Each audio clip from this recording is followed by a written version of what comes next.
Thank you for joining my TED Talk. Just kidding. It's not a TED Talk, but anyway, it's just something I'm passionate about. My name is Joshua Spear. My background is I started in mechanical engineering 25 years ago. I have been a project manager who oversees multi-million-dollar jobs, deals with a lot of stress, deals with a lot of chaos in my world, and honestly suffered from poor choices for a long time. I have done a lot of things in my life that have helped open the door for my own understanding of this world and how I fit into it. One of the things that sparked my interest about spirituality to begin with was the first law of thermodynamics from Newton, right? Newton determined a lot of laws about the three-dimensional world that we live in. And the first law is conservation.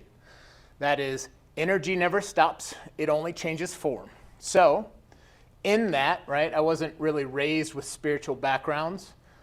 When I had asked my parents, do you believe in God? Does that exist? I got a very nonchalant answer, and basically, their opinion was no, and figure it out yourself. And so when I ran into this first law of thermodynamics, which was, hey, if energy never stops, right? You can't take an energy in a system and make it disappear. Then what happens after we die? What happens to spirit if the body stops working and that piece of us goes somewhere else? That was a door that cracked open for me personally, in which I started to dive down the rabbit hole, if you will, of spirituality. And in that study, I would say the last 15 years of my life, I have studied many religions from many points of view, really becoming, I would say, an ominist. An ominist is that, there's many truths from many cultures, and that are like pearls strung along the golden thread of unity, right? Like there is this thing, this unity force that we're going to dive into in this presentation to kind of describe what that is a little more detail.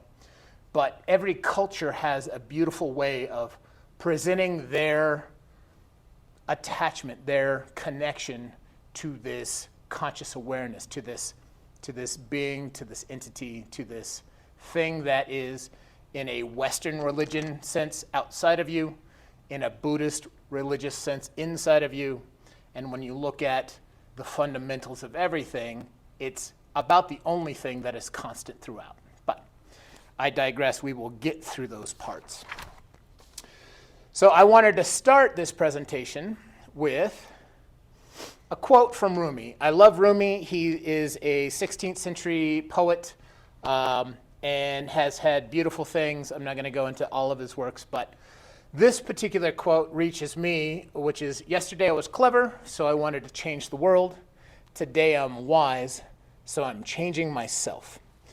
And why this is so important to me is because through wisdom, we recognize that the only way to change the world, the outside world, is by changing ourselves, is by changing the way we perceive the world around us. And what that means is, through life, and we'll get into the weeds here in just a minute, but through life, as we interact with people, with situations, with beings, we bring our perspective to that learning, to that environment, to that situation. And if you recognize that every person is coming to a similar situation with their own filters of reality, you can recognize that people can miscommunicate pretty easily. Even common words like most of the time. If somebody says most of the time, somebody would say maybe that's 60% of the time. Other people would say that's 90% of the time. So even using the same words, we get stuck with our own filters of what those words mean. And the only way we can really adapt the outside world, the way we see the things that we're reflecting and interacting with, the perception or judgment of it, is by doing our own internal work, right? By changing ourselves. And that's why this quote means so much to me personally. It recognizes the authority is me when I'm dealing with the outside world. I have to take that responsibility. In this presentation, I'm going to talk about science and religion, how they intermingle, and how science has basically in the last 100 years proven consciousness is the unified entity that comes through and expresses in every dimension, right? A blade of grass has its own consciousness. A sunflower tracks the sun with its own awareness of the sun. Everything in this three-dimensional world has this unity consciousness as the fundamental being piece that then is expressed through the perception of whatever manifestation it is. Awareness being the key. Awareness being the starting point of how we do our own inner work. Once we craft awareness and understand what that looks like and how we can see it in our own minds, rather than our minds repeating story after story, or if we're in a frustrated place, I can't believe so-and-so, right? Our awareness gets sucked up into our emotional worlds. But awareness, recognizing that we are sucked into an emotional reaction, is the key to get out of that reaction, to be able to look at every side of it and heal the judgments we're making about the situation. And how do we heal that? One of the ways is shadow work. Again, my intent is I'm going to do a presentation like this over the month, 4 of them this month, just to show different tools. So shadow work we'll talk about today. It was a term coined from Carl Jung, who was the founder of analytical psychology. Basically, therapists today are functioning off of that work that was created back in, I want to say, 1946. But I've got that later. How do we recognize the stories when we're caught in them, right? How do we see those loops, and how do we see the judgments we're bringing to situations so that we have the ability to change them, take responsibility for them, maybe take them out of an equation when we're dealing with a particular issue, right? And then learning how to choose your path. Your individual path of authenticity is what each being is here to express.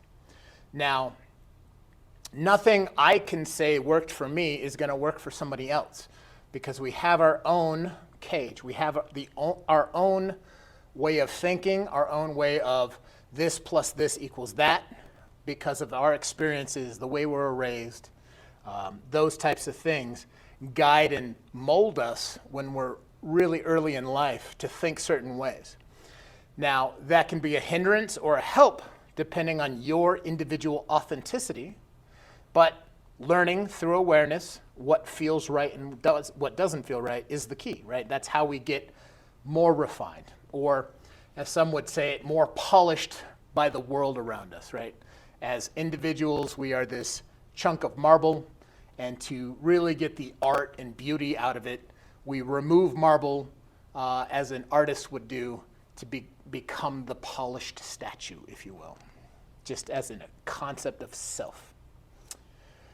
The core ideas of this is the malleability of reality. Now, knowing that 20 people can see a car accident at the same time and come away with an own unique story of who was at fault, what things happened, just shows you how much that people's perceived reality comes through the filter of their mind. The judgments we make about that experience determine how the memories come into our minds, right? There's also a cool study about science where they were tracking the neurons in memory, and every time you recall a memory, your memory will go back to that situation, and subtle things will change about the memory every time you go back to it. So even our memories are malleable, okay? Expanding our experiences in the world, right? We have to choose our identity, who we choose to be, and not necessarily the work becomes when we're fighting who we want to be with who we're told we should be. And those boundaries or false stories cause a lot of friction and suffering in our life, like concepts of self-worthiness, which is a big piece of my story, where I had to learn where that story came from. identify it, change it. I'll go through some of that in a bit. But I just wanted to say, my own individual definition of healing is where the individual takes their own responsibility for liberation to become their own authentic self, right? Your expression as an individual is wholly yours. It's wholly what you're driven to be and express and become. And this type of work isn't a one-shoe-fits-all.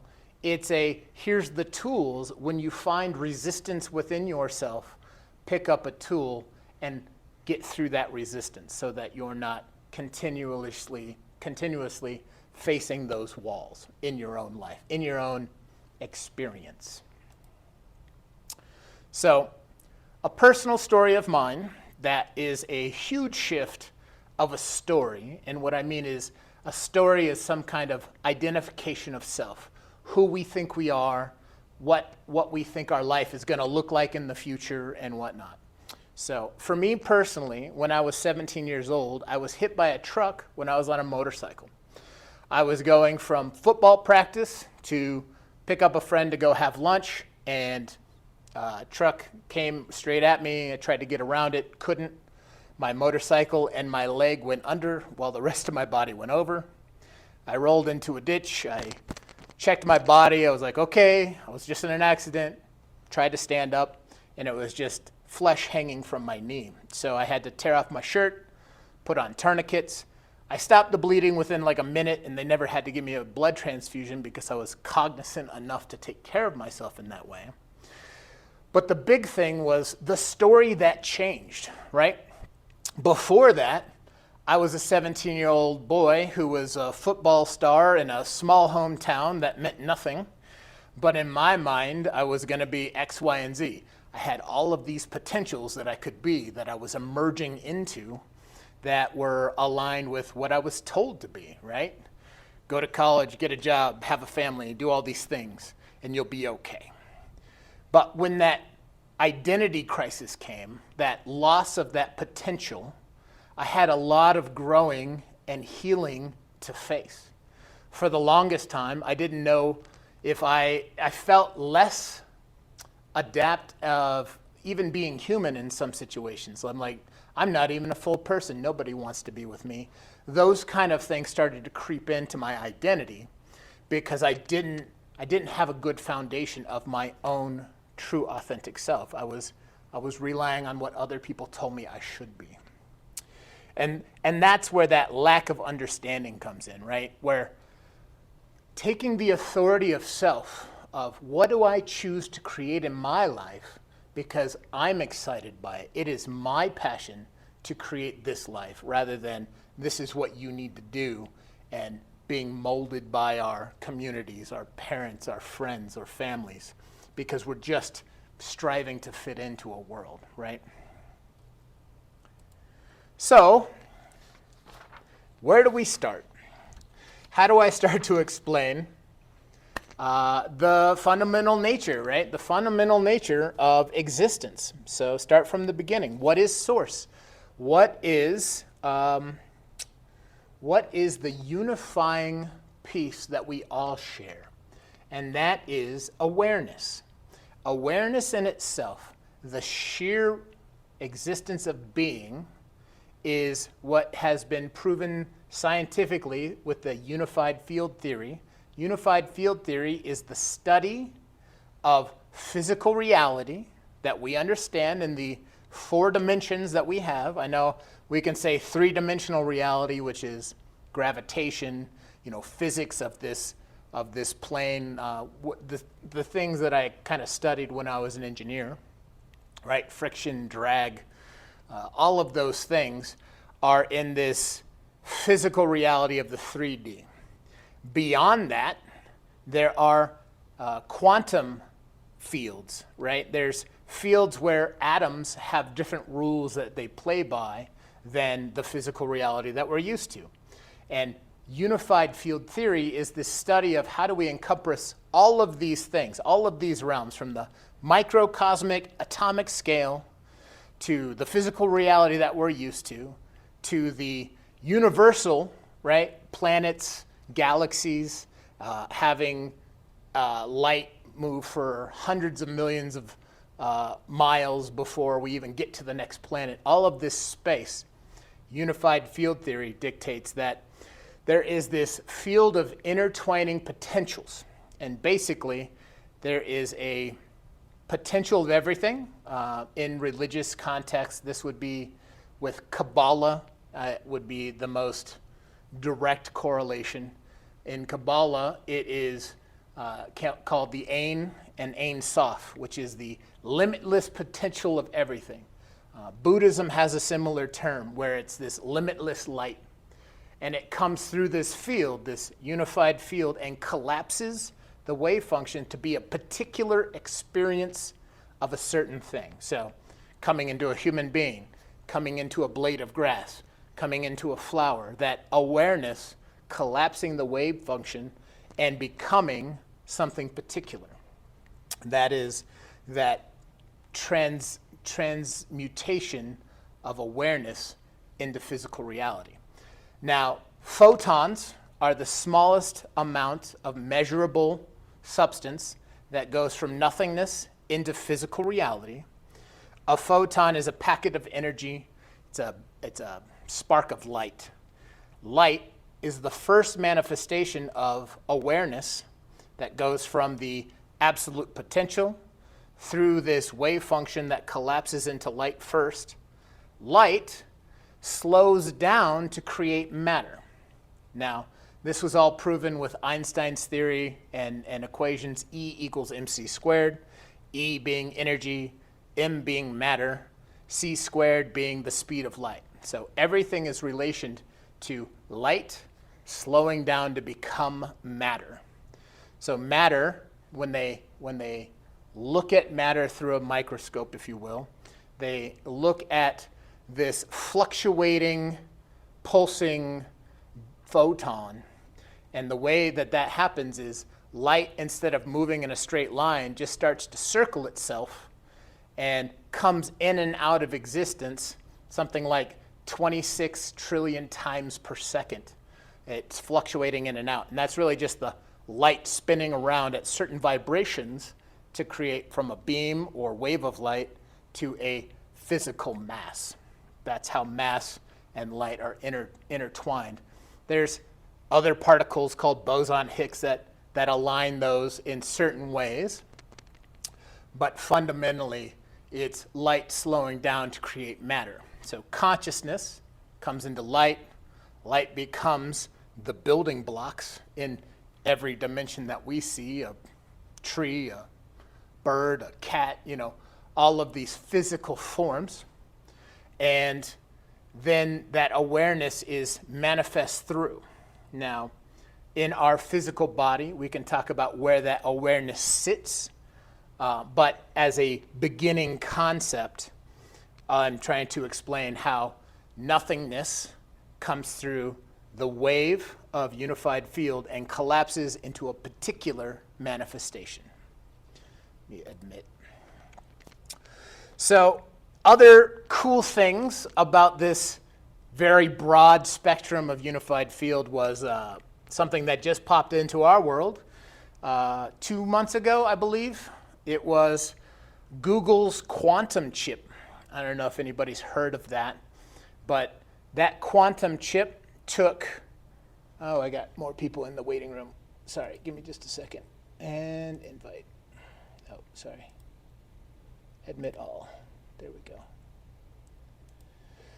So the Willow quantum chip just proved the structures of the multiverse.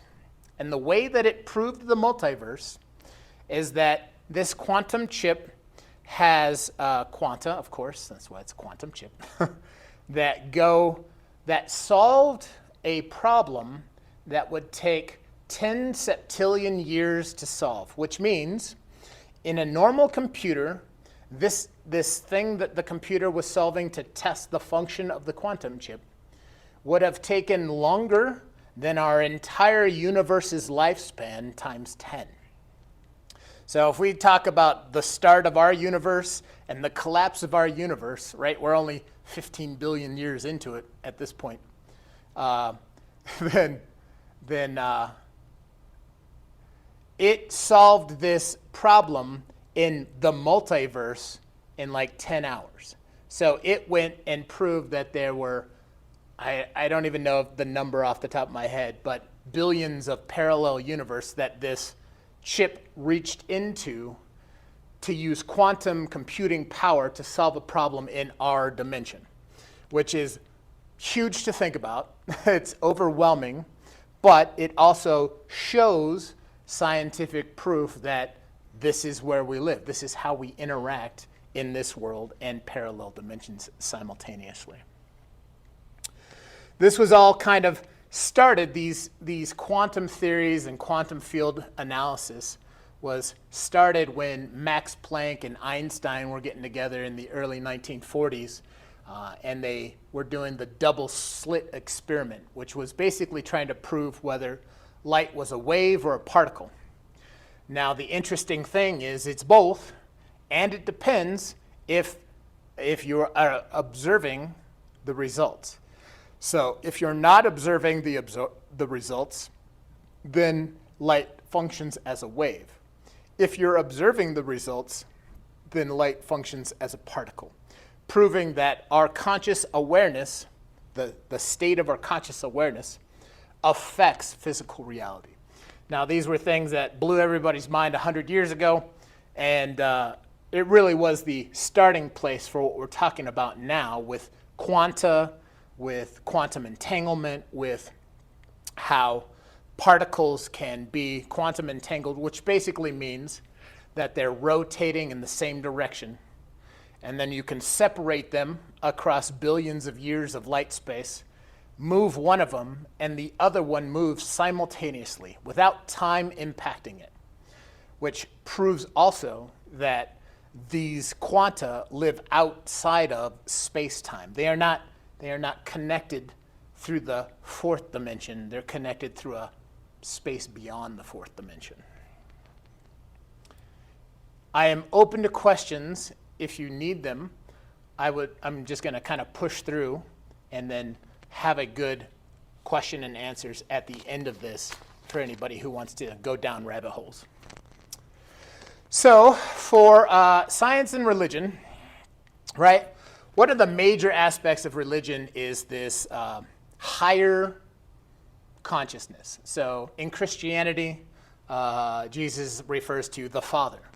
That's the higher God outside of Jesus.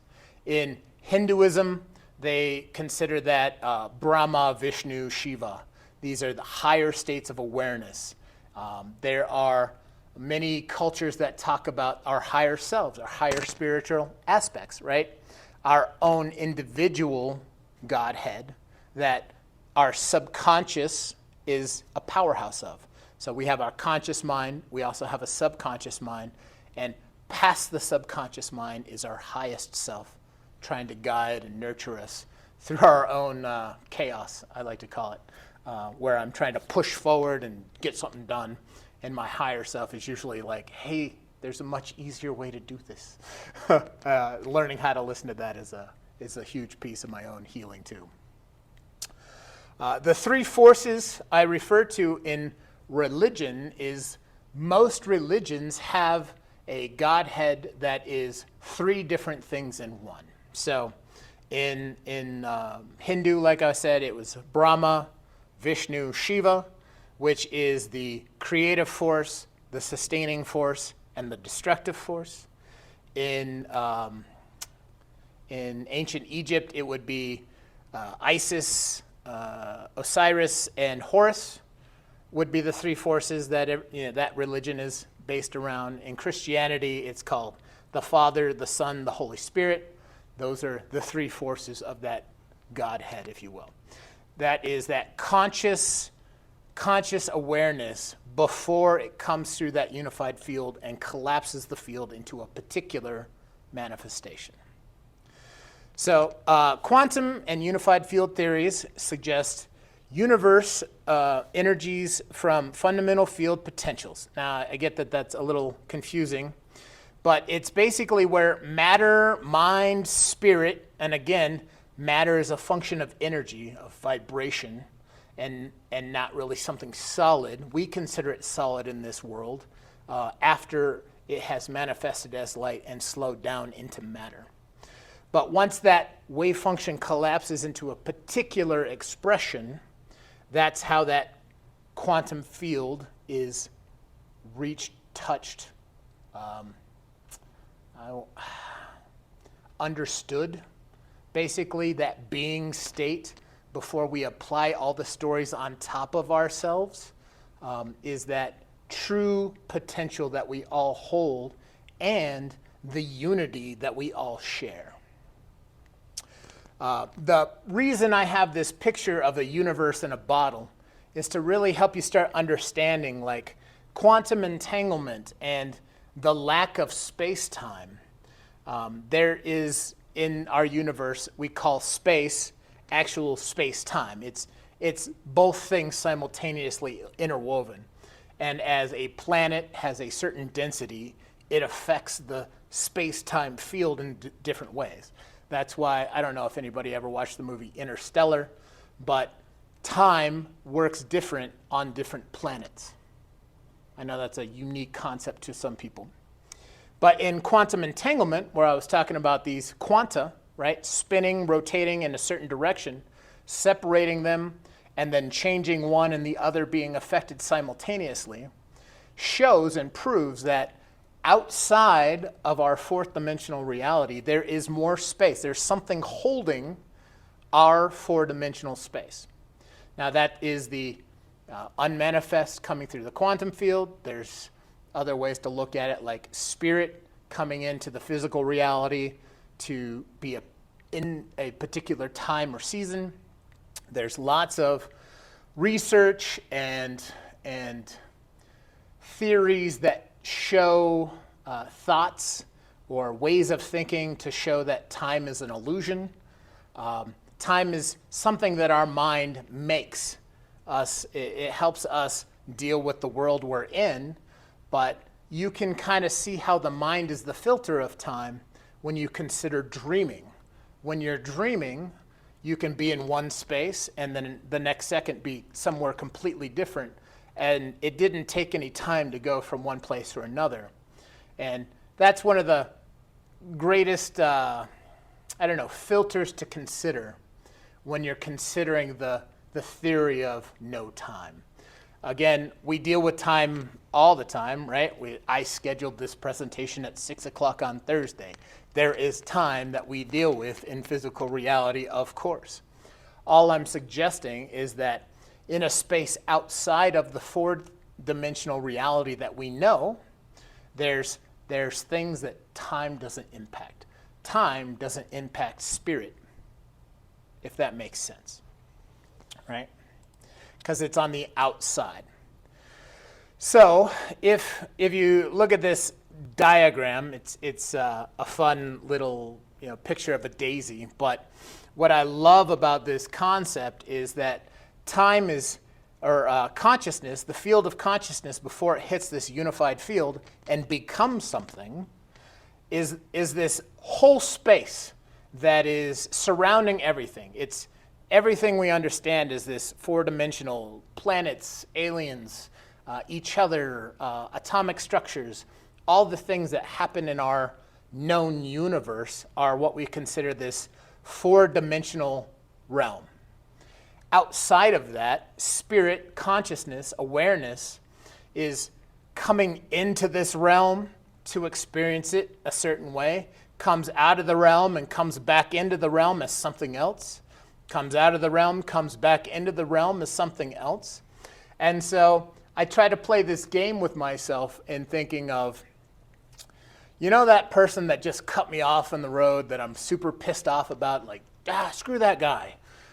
I can laugh at it because I recognize that is just me. I, as my most basic being self of consciousness, got bored of sitting in this empty field without time and decided to come back into the fourth dimension just to mess with myself today. So it's a fun dynamic of this self-concept, this self-awareness, playing and being everything simultaneously. It's unity in its basic structure. So the note here, ancient traditions have long described energy crystallizing into matter, right? That is that process of photonic light being the first emanation coming from the unified field as light slowing down, light as conscious awareness slowing down, becoming matter, becoming these other variants of the three-dimensional world that we see, feel, touch, and engage with. So, in the body, in humankind, where does that go? That is our own unique awareness, right? As individuals, we share that awareness with everything. Now, the reason it doesn't feel like me and my spouse are the same is because we have these layers on top of that awareness that define us or separate us, right? So awareness, understanding it as the formal witness state. So witness state is reference to different teachings from different masters, one being Jesus, one being Hindu, one being yogic philosophy. One of the major premises of yogic philosophy is understanding the witness state, that there is this state of awareness inside of us that can watch the stories that we're engaging with. So if we are engaging in an argument, right? Somebody comes at us and starts yelling at us and screaming at us. We have a few different ways of reacting. One would be defensively. Who the hell is this guy? You don't get to da-da-da-da-da-da-da-da, right? That defensive thing where I'm immediately protecting myself from this person coming at me as an argument.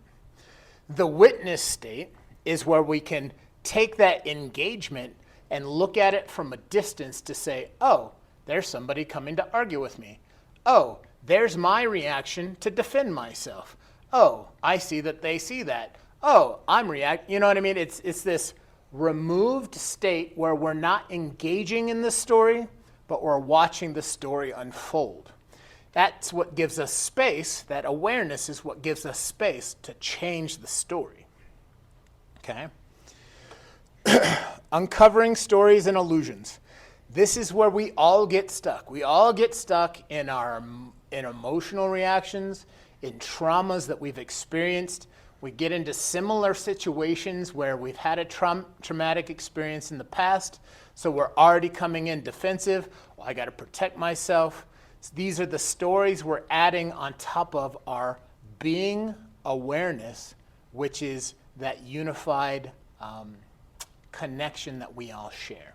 So we're protecting ourselves. We're falling into these stories that grab our attention and identify us, rather than watching it play out in the mental screen and saying, oh, okay, I might have overreacted there. Let me see where that comes from so I can fix and heal that trauma so I don't have to overreact the next time. So through awareness, we learn to spot the narratives that we've woven around ourselves. And again, it's not just us, it's how we've absorbed it from the world. Many are illusions rooted in habit, fear, or comfort, right? Our comfort is something that is very difficult to overcome. Creating these presentations and speaking my truth is uncomfortable, but it's also my authentic expression. And so I have to get out of that comfort zone and put time and effort into speaking my truth. These are the layers that we're trying to become more authentic in. Layers of stories over existence. This is the crux. Existence is simply direct being. It is the natural, joyful, beautiful state that you watch babies just look at the world around them in awe. That's a beautiful sunset. That's a beautiful rainbow. Look at this flower. This flower is amazing. And you're just so engaged by the world because you don't have all of these other stories on top of your sheer being and experience that you can purely just enjoy being. Yet, through our training, through our growth as children into adults, we layer beliefs, biases, past conditioning, poor experiences, traumas like I've talked about, on top of that being, and we call it ourselves. And so we take this baggage of self, which is inundated with good, bad, all these judgmental experiences of the self, rather than recognizing that those experiences are just that, experiences, not truth, but experienced truth in that moment. By recognizing those layers, we've learned that much of what we have assumed to be true is often just a familiar storyline, just something we're used to. And again, this is how we can engage with people and have our own preconceived notion of what it's going to be, which limits our experience, right? Like if somebody came up to you and said, here's $60,000, half the group would say, no, there's strings attached to that. The other half would say, oh, awesome, what a miracle in my life. But the way we react to the external stimulus is 100% based on the stories and experiences we've had in life. Again, awareness is the key to see the story from that distant witness state. Here's a person arguing, here is me reacting to the argument, and understanding why I'm reacting that way, what triggered that, what's the story I'm defending. All of those pieces help us heal that preconceived notion. Once that healing occurs, then we're free to just be, to have that joyful, centered expression, which is natural life. Most people don't get to experience that, again, because they've just layered all these other stories of, oh, I have to do this, or I'm not worthy of that because I had this experience or that experience, or somebody told me I was bad when I was young and I took that as I'm bad, not my actions in that moment were bad. So the impact of these limiting stories is that we cling to them. They are what we identify as ourselves. Now, the problem with that is most people don't have flattering stories about themselves, right? Unworthiness is a huge issue. Fear, people coming at us, attacks, constrict our ability to express ourselves fully, our true, authentic self. They create artificial boundaries, like, I want to be a millionaire, but I can't be a millionaire because I can't be seen that way. Whatever, we're limiting ourselves because of those stories. So the whole purpose of growth and expansion and healing is to identify these things, come to terms with them in ourselves, and free them so that we can be more our authentic being. The comfort of familiar patterns, again, can be very difficult to overcome. The comfort zone is a place where dreams go to die. That's a common saying. If you have dreams, if you're going to push past any limitation, that comfort zone is going to kick in and want to say, well, I could do that, but I just want to watch TV today. Or I could eat healthy, or I just want that pizza right now, right? Just routine habits that we need to have the responsibility to change if we truly want to become our authentic selves. So the seat of the soul, the seat of the self, where awareness comes into this meat mecca that I call a body, right? This spirit that's controlling a set of bones and muscles that gets me through a three-dimensional world, is in the imagination. This is where the pineal gland is able to show us things, to show us our own connection. A few quotes here about that. Imagination is seeing with the eye of God. Neville Goddard, he was a huge writer in the early 1900s. One from Dr. Joe Dispenza, who's doing a lot of healing work right now with people. Your body doesn't know the difference between an experience in your mind and an experience that is real. If you repeatedly focus on an imagined event, your brain and body will begin to respond as if that event actually is happening. That is the power of your imagination. Again, this is where in our imagination, if people are attacking us, we're imagining a rebuttal, right? And that is the act of aggression in our mind. We may not physically be doing that, but our body is physically responding to that. Our cortisol levels go up.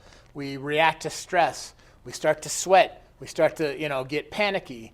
That's our bodies reacting to our imagination. Another fantastic quote I find is, "If the eye be single, the whole body shall be full of light." That's a teaching from the Bible. And what that means is we have two visual eyes from the outside of our body, but the third eye that everybody references when we're talking about chakras and stuff is the pineal gland. Now, the pineal gland has a few things that are pretty magical about it. It has light sensitivity. It actually has rods and cones just like our physical eyes, but it's buried into the center of the brain, shadowed in darkness, right? It will never see the light of day. So why would this gland have the things that help you see, right? And that is for that imagination, that awareness, to bring internal light, internal understanding through our own connection with that higher self we were talking about before. Mystical and metaphysical associations with the pineal gland, right? It's every spiritual religion has a symbol of the pineal gland somewhere. In Christianity, it's a pine cone on a staff.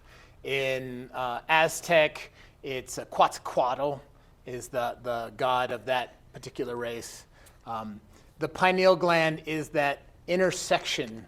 It connects us to what's beyond us and brings our physical awareness into a space where we can create. Creation is in the mind. Creation is in the imagination.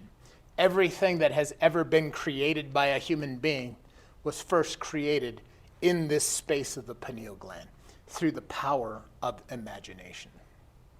This is where our entire world is built, and then we react to it as though it's real.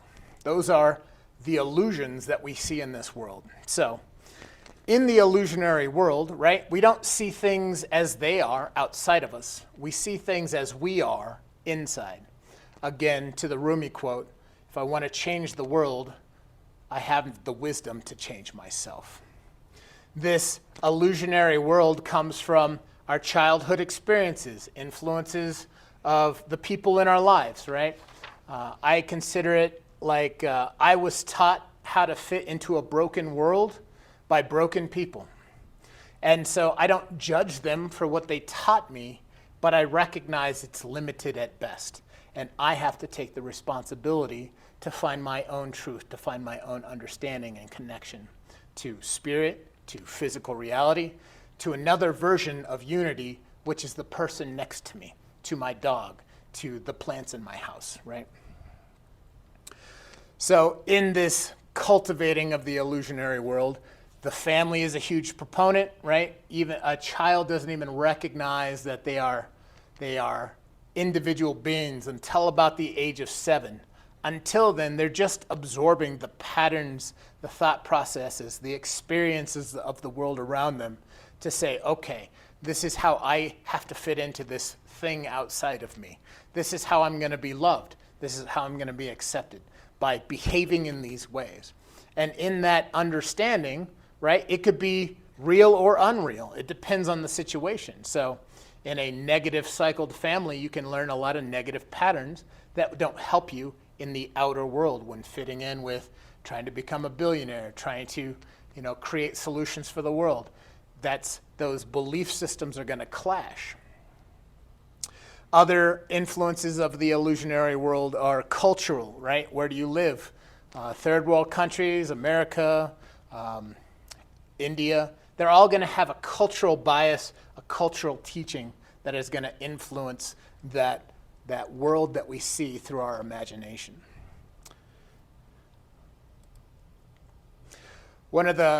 A great quote from Deepak Chopra was, awakening is not changing anything. It's not changing who you are. It's just discarding who you are not. And so I really wanted to emphasize that when we talk about these things over the next 4 weeks. I'm not trying to add things to your toolkit so you can become more things. I'm trying to add to your toolkit so you can release old identities and have space for your own authenticity to emerge. So, awareness of the illusion. Again, the first step in combating the illusionary world and even recognizing that our reactions are made-up judgments in our mind is to understand awareness in its entirety, right? Constructed reality is a perception, 100%. It's largely shaped by mental frameworks, cultural lenses, personal beliefs and memories, filters, that filter raw sensory input. We make judgments about that and assume that to be the reality. Cognitive shortcuts get us all the time. Those are heuristics, right? These are, I've been in this situation before and I know that this is going to happen. So we have a self-fulfilling prophecy that we create because we assume a certain ending. And when we get tired of having similar negative situations happen to our lives, we have to recognize with awareness that we are controlling that. We are the ones that are putting those boundaries into our experience and creating those situations. Right? Repeated thoughts, especially negative and limiting ones, direct our attention and shape our actions, effectively engineering outcomes that match our preconceived notions. Over time, this reinforces the beliefs, right? Like if we're always in situations and always dealing with the same thing, we need to recognize we're the ones that are the same in every situation. It's our filter that's being repeated. Breaking the cycle is recognizing the illusionary aspects of perception. Just knowing that when I'm engaged or reacting to a situation, a comment, somebody coming at me like I was talking about, that's an identification of a scenario. And once you recognize that you're identified, which means usually there's some kind of emotional reaction, which is a trigger, you can, again, claim the seat of awareness, that witness state, and pull yourself back emotionally and mentally from it so that you can start seeing the interactions and really question, what is the thought? What is the pattern? What is the cycle that keeps repeating to put me in this place? And how do I heal that? In order to dive into those, the healing modalities, again, I wanted to talk about the shadow work. Shadow work was originally defined by Carl Jung, and the shadow that he refers to is all of those repressed, unaccepted things that are not okay with us that happen in our subconscious mind. I can't show this piece of myself or I won't be accepted. I can't act that way or nobody will love me. Those are the shadows and stories that repeat through everybody's life that we need to pull out one at a time, identify, where does this come from? How did this get into the system? And how can I release that belief so I can truly claim the power that is in the subconscious, right? If you're always worried about how you're going to negatively affect somebody, you're never really thriving or being authentic. Authentic, that joyful, authentic state is the juice of life. That is what awareness is trying to express at all times. It comes through as different things because people are different. We have different desires. But limiting that and holding on to those pieces of ourselves and stuffing them down is the surest way of having them repeat in our life. Things that we continually hit our head against a wall are cycles that our subconscious is trying to show us, hey, there's a thing here. You should probably look at it. It would make your life a lot easier and a lot less suffering if you could identify this thing that keeps causing you harm or emotional frustration. So shadow work is that process of diving in, again, analytical psychology with a therapist is shadow work. It's going into these stories, into these repeating patterns of a life with somebody who can point out particular things and help you see that story from a different angle, which allows you to claim the power back from it. So one of my own personal stories of overcoming worthlessness, right, becoming worthy, was I was in a men's group a year ago, 2 years ago now, and I recognized I was having a very difficult time sharing with this group of men. And one of the people in there is like, what's going on? Why can't you be authentic with yourself? Why can't you, be here now and express? And I didn't understand what the resistance was, but through meditation, I took that night and I took some space and I was like, what the hell is this story coming on in my own mind to say that my voice in this group is not worthy? And what I recognized was there was this piece of me when I was a 4-year-old kid that had this sheer truth. That is, I'm a piece of crap. I'm not worthy of anything.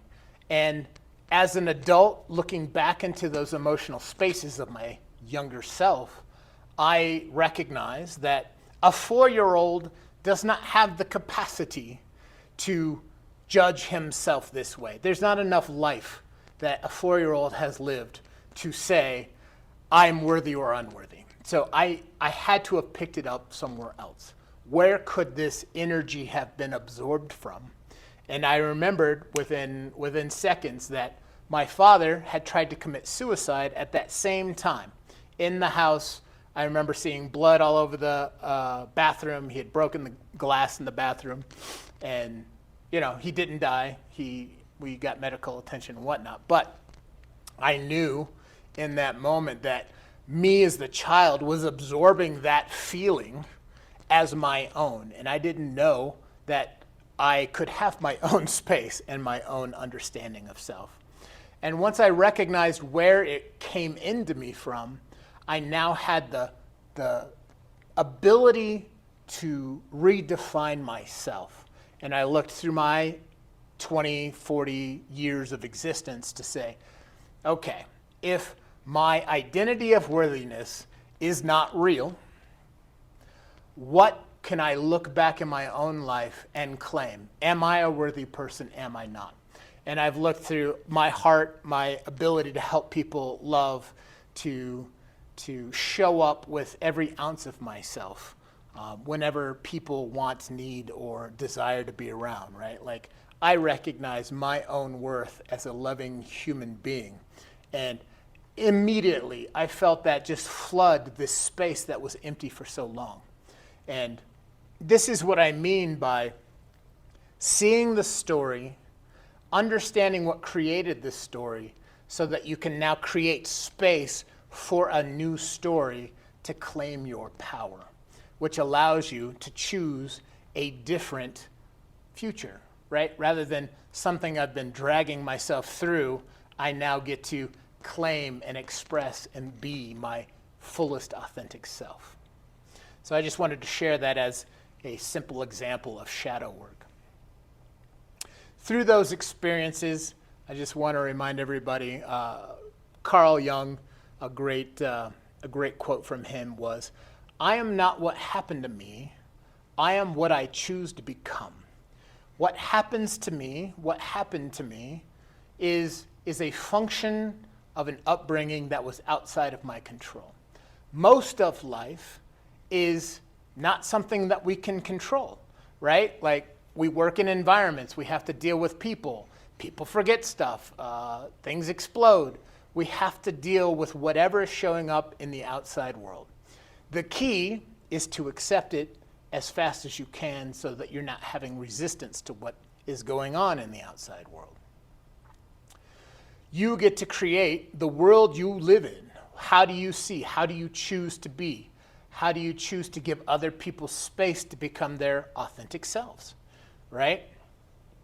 One of the things I hold true for myself is this last quote, which is the now, the world that you see, interact, protect yourself from, however you want to view that, this world that you live in is manifested from the beliefs of the past, the actions we've taken in the past that have created the situations and scenarios and viewpoints that we have now.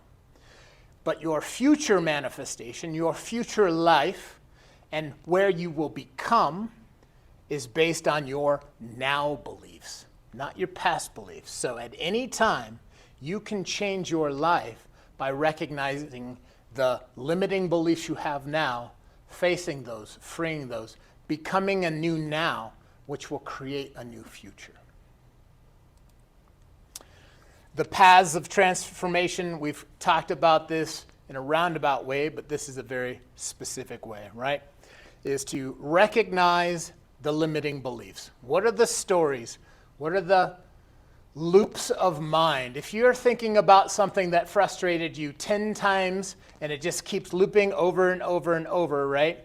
There's something that needs to be expressed there. There's something that needs to be identified, looked at, and resolved so that peace can be your natural state again. Once you see these limiting beliefs and these stories that we overlay on top of our beingness, on top of our just sheer intrinsic joy of being, of seeing and experiencing a beautiful day, a beautiful sunset, birds swooping down. There's so much beauty in this world that's always around us, but we separate ourselves with these other things, right? Oh, I don't have time for that. I got to be here. I got to do that. Once you embrace that responsibility to say, no, I recognize that I've got some things I've got to work on, and you start looking at ways to change those stories, to dive into the self, to listen. Inner child work is a great vision of that, of learning how to go back into your inner self and really have a conversation with that pure, innocent piece of you.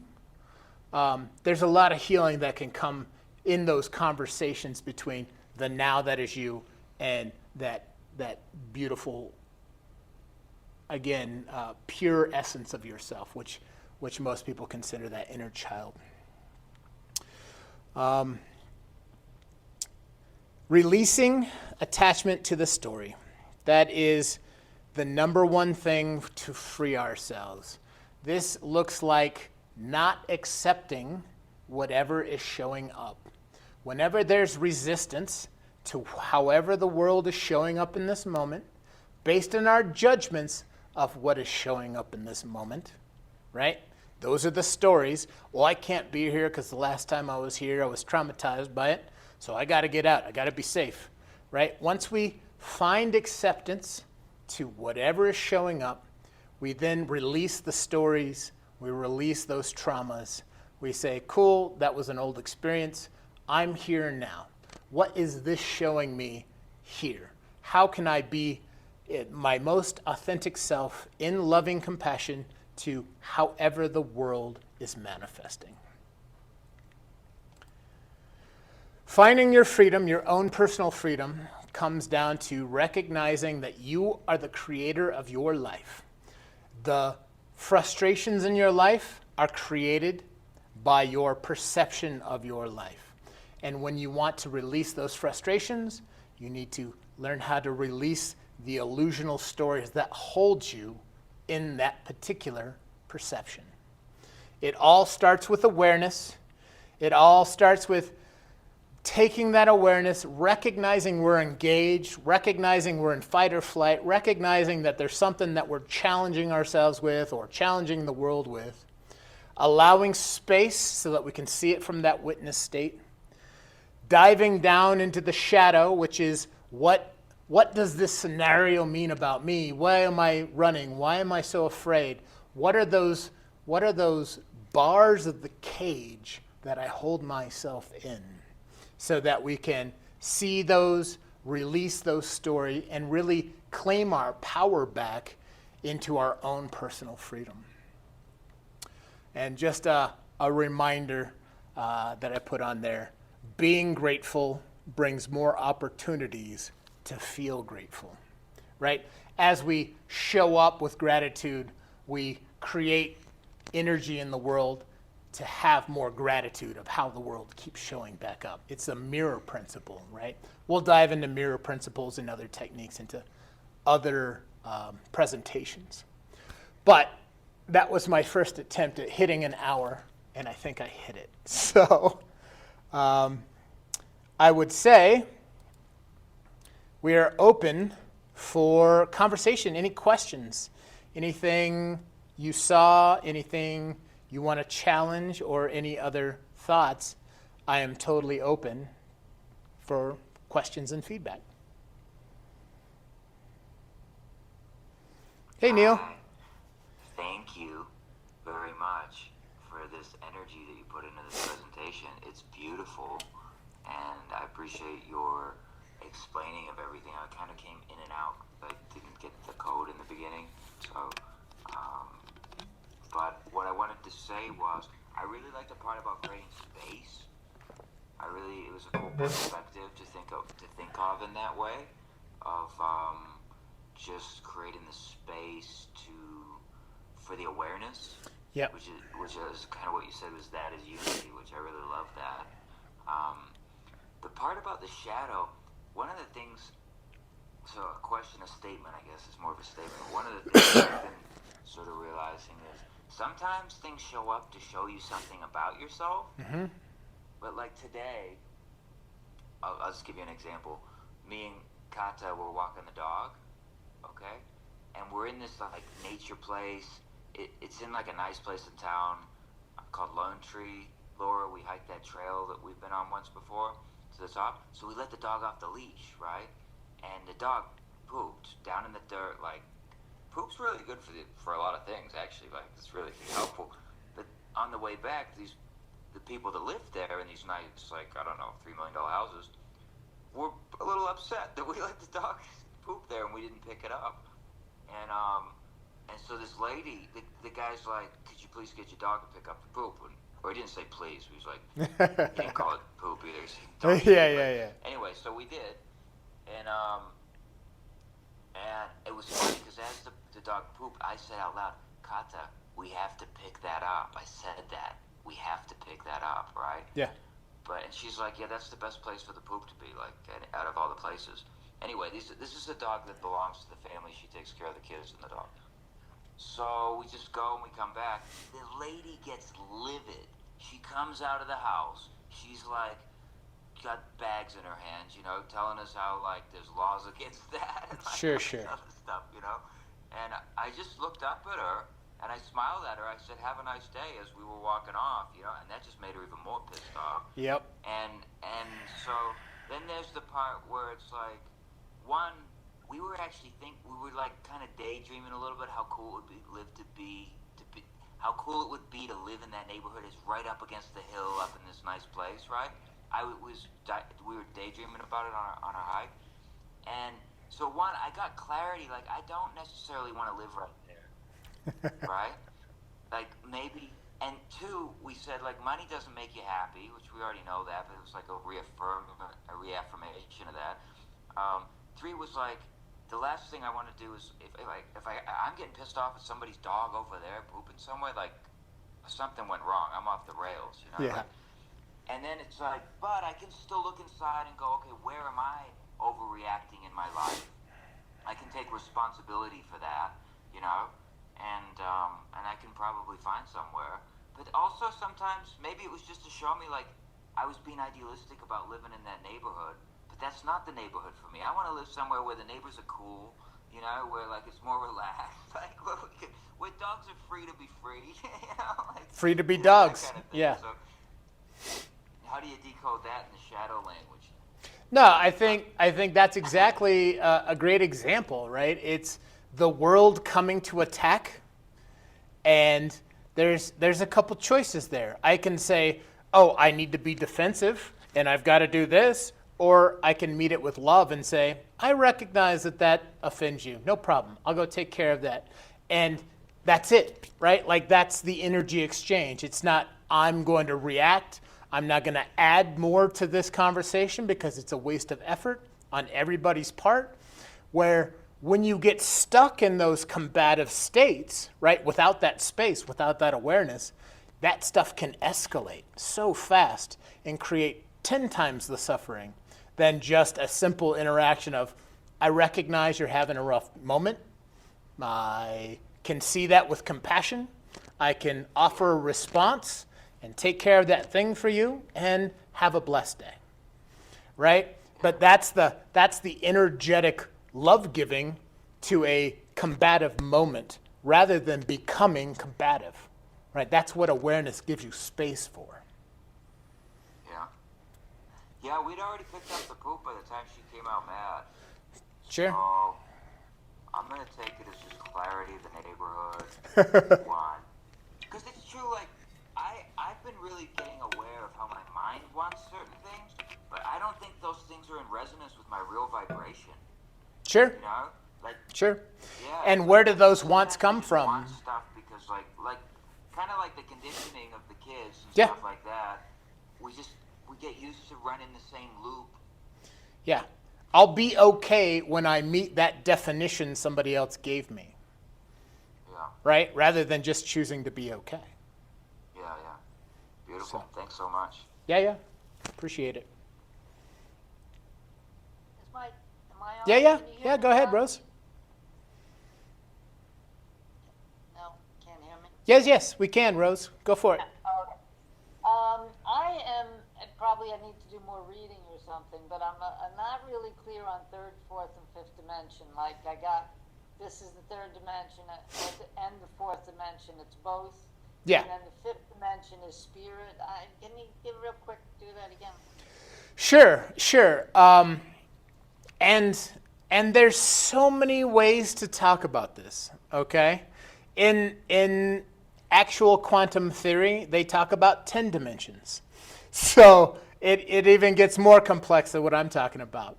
Really, for the point of this discussion, all I wanted to point out was past this thing that we can measure, past this thing that we can study called space-time, called the universe, right, where planets and stars and everything intertwine with certain physical structures, right? Gravity, light, all of these things. There is something beyond that that holds space for this particular reality, okay?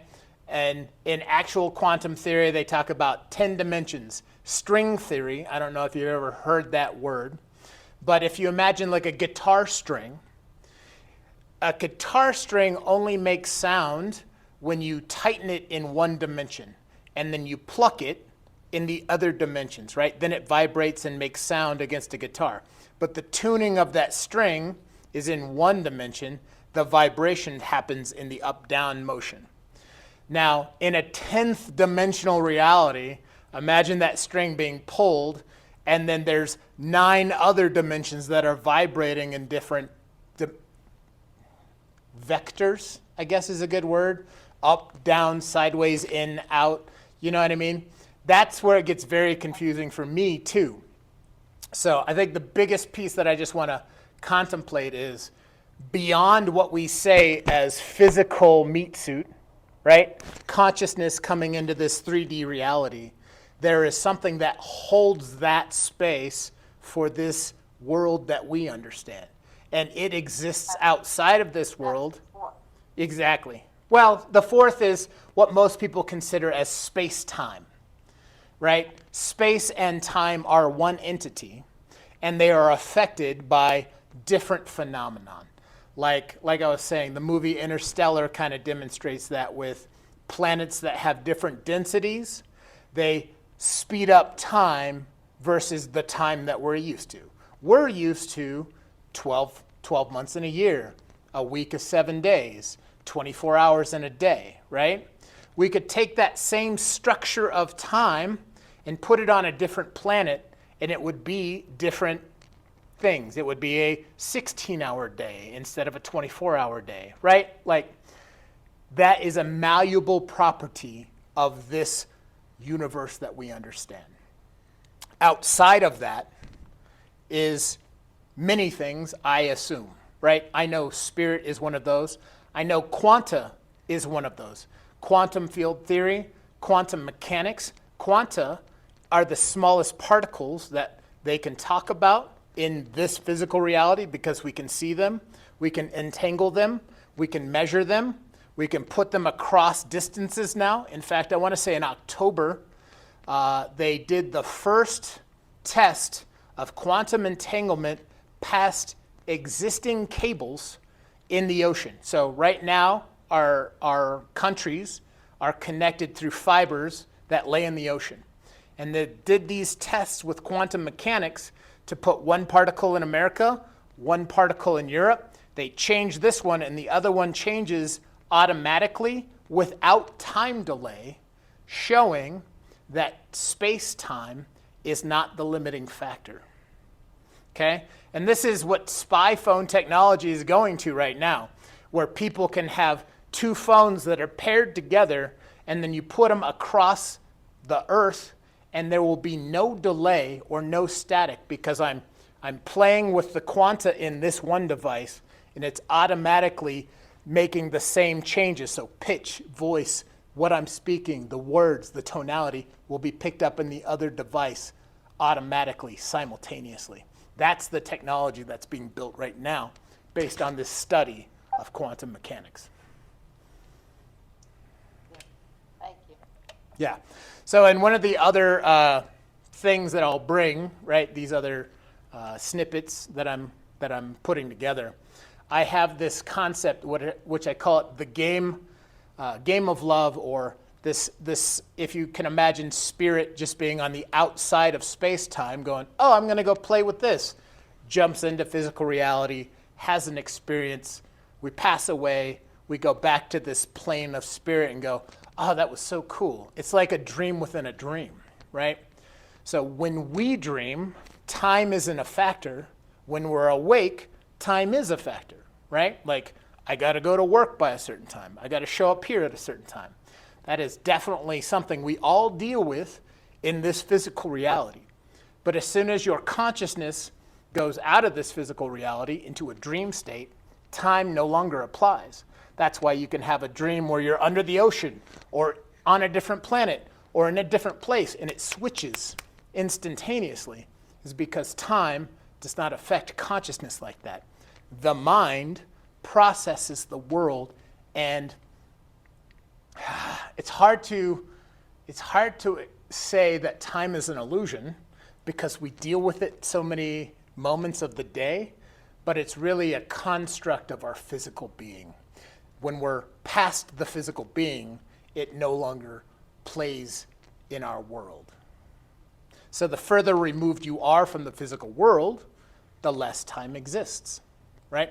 That's why spirit can come back in, and a lot of theories, a lot of, what do you call them, religious teachers, a lot of just theories and people who talk about different, I'm losing the word, but different ways of seeing the world will talk about time as non-existing, but it's very hard to prove because we all experience it, right? It's a shared experience for everybody. If I tell you, hey, next Thursday I'll be here at this time, you know exactly what that means, right? How do you explain time speeding up? So like what used to feel like 24 hours now feels like 6 hours, 5 hours. Sure, that's flow state. Do you know what flow state? Flow state, right, is this where you, man, I love flow state. Flow state is our highest function, right? When we're learning and growing and I mean, you just absorbed in whatever's in front of you. You can be like, oh, this Rubik's Cube, I love this. And then you're going to be 12 hours past and feel like it was 45 minutes. And you're like, oh, crap, the sun's down, right? That's when we're in flow state, when we're just putting some reaction into the world, taking some kind of judgment about it. So here's a cool example. I've studied flow state. One of the things that they always say is there's certain things that set up flow state. One is you need to have a goal. You need to have a major goal and small little goals. Like, okay, I want to write a paper on this. Or take something simple. It's like, I want to do my dishes. Right? Go to your sink, you're doing dishes. But when you're doing your dishes, you go, oh, maybe if I clean it this way, it'll have a better effect. Or if I try this, what if I pre-soak? What if I, right? You're trying different things to learn small successes that get you holistically better over time where you're learning and growing. But you're so absorbed in that learning and growing in the moment that you just lose track of the overall time. I would say when I was given this presentation, it was 5:15, and then I looked, it was 5:50. I was like, oh crap, I'm out of time. So at the end, I was trying to kind of push through some stuff because I totally got into flow state and I was just rolling. But it's awareness, right? Your awareness is absorbed in what you're doing, which allows that time, that standard cadence that you normally feel to be adjusted. Your highest excitement, when you're doing your highest excitement, Yeah, you lose yeah. track of everything. Yeah, because you're like, oh, what about this? Oh, that didn't work. Let me try this. Oh, wait, this could be even better, right? But you're so engaged with your authenticity that you just lose track. Or the athlete that's in peak performance in the Yep. zone. Yep, in the zone, exactly, a perfect flow state. Cool. What Yeah. are you drinking there? It's horrible. It's a rock star. I've got water too. but I wanted to make sure I could process. I started today, 5 o'clock, so I'm running on fumes. Just wanted to make sure I could give this presentation. Well, thanks so much. We appreciate you. We appreciate your personality and everything that went into the time and energy and the beauty of it and the information. And it's really nice. Hopefully it was fun for you. And Oh, very much. Yeah, I will set up the rest of this month on Thursdays and just pick pieces. If there's any particular concept somebody wants to dive into, I've probably studied it. I'm a nerd like that. I've spent a lot of years trying to understand the world I call me. I just a personal share. I had nothing in my schedule, and which I really appreciate actually a lot. And so I was just sitting with myself. I took all the social medias off my phone. I took all the email apps off my phone. Anything that would be engaging, comments and all that stuff. And it's like, and then tomorrow I just decided to put another event on tomorrow. I decided to have so much fun putting events on. And whether one person shows up, that's okay, because the all is the all is the one and the one is the all. Yep. So if you're excited to do it, the way I sort through it is just there's at least one other person out there. And we went and saw the Bob Dylan movie the other day in this little cute theater downtown. And he said that in the movie. He goes, I figure at least one of you will like this song. It's kind of like that. Well, awesome. Any other questions or thoughts? I'm sure thousands of questions. I just want to say thank you. Thank you for being vulnerable. Thank you for sharing. Thank you for sharing your personal stories too. It's so funny. We come into these spaces for one thing, to learn about something, and then we take away all of this other really refined gold to apply to our life. And so I appreciate that. Yeah, thank you. Thank you. I love sharing. I love teaching. I love light bulbs is what I say, right? When somebody is struggling with something and then they go, no, I got it. Awesome. Like that's my juice. Yeah. I love all the stuff about, science catching up to spirituality. I've been so left brain my whole life that when I had the spiritual awakening, it was like I felt divided by it. And now there's such integration in the concepts, and I feel like really, I don't know, excited as they find more and they Yeah. find more and they find more that proves the same thing that mysticism has Yeah. been saying For for thousands of years. It's Yeah. so exciting. Yeah, thousands of years by many teachers in many realms, many timelines. You know what I mean?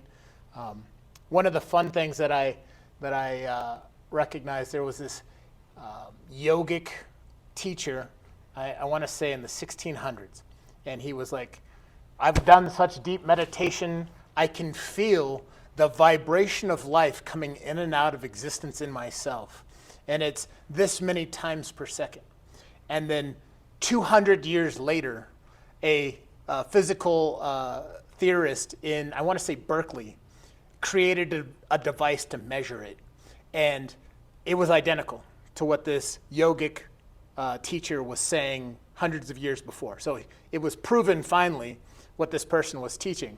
And the moral of the story is, who would you rather be? The scientist that doesn't trust anything, who's trying to figure out reality, or the yogic person who's in touch with everything and can just tell you what life and love and expression is, right? Like, I would rather be the yogic guy who just gets to connect with spirit at that level rather than having to pull it all apart to find out what this piece of reality looks like. Right. Yeah. So. Well, I appreciate it. I'll set up another one for next Thursday.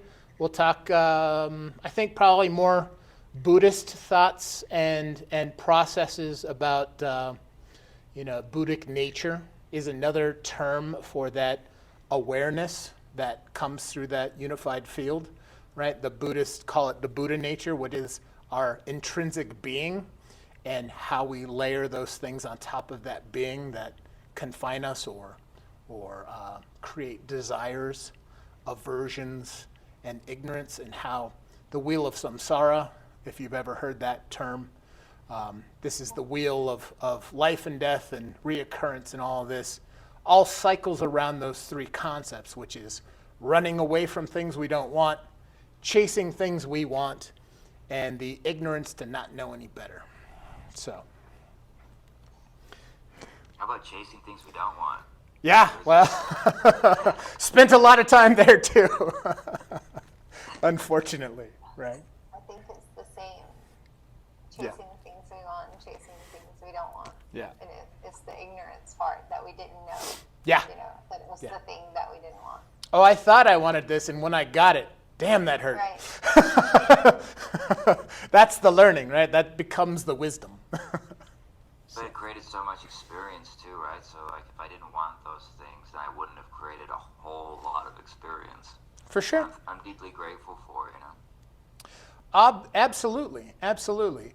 And not being afraid of experience, right? Again, whatever is showing up, not resisting what is here is the most beautiful gift for me, right? Because a lot of that suffering in life is mental. I mean, some is physical. Again, I shared that I have one leg, I do all that stuff. So I have physical pain, but that's not suffering. That's just a bad day or something weird, like I'm not always in pain. I'm not saying that. I'm just saying there is things we suffer, and then there is suffering. Suffering is that mental loop, is that, oh, I can't deal with this moment as it is, and I have to fight it, or I have to run away from it. It's this internal turmoil, not accepting what is. Resistance. Exactly. Yeah. So, well, awesome. I truly appreciate the space and the time. Thank you. Yeah, Thank you so thank you much. all. See you guys. Sleep tight, Rose. Bye, Julie. Bye, Laura. Good to see you. Bye. Okay. Thanks, Joshua. Appreciate Yeah. you. See you next time. Take care. Thank you. Stay well. Bye.